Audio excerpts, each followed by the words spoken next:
O, sige, isa na lang daw po sabi ni Ma'am. Ang next natin ay patingin ng paro-paro na lumilipad. Sino yung paro?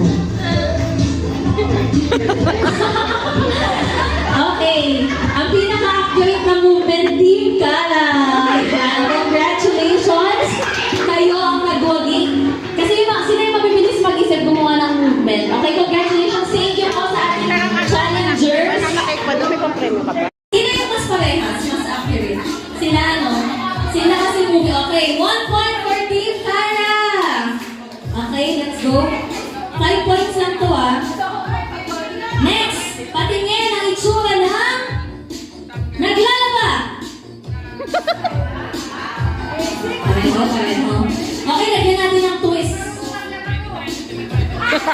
Ang next twist natin, hindi kayo pwedeng tumingin sa katabi nyo.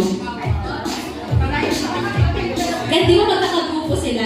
Nakapikit na lang, nakapikit. Okay, sige, sabi ko ng aking mga spectator. Kasi medyo magagaling kayo masyado.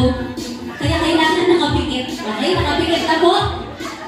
Patingin ng taong nag-take out sa handaan. Nag-take out. Sino yung tama? Ate Jen. Okay, tama lahat. Good job everyone.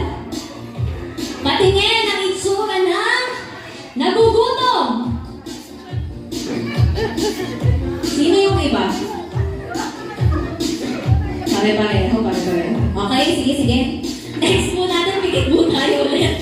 Ang galing nyo naman. Sa TikTok pa namin nahihirapan ito. Okay, next. Patingin ng alagang pusa na may attitude. Alagang pusa na may attitude.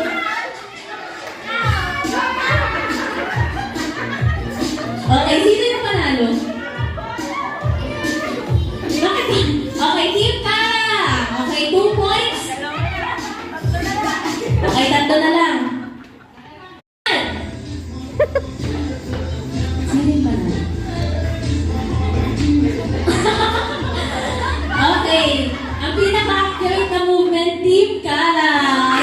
Congratulations! Kayo ang nagwagi.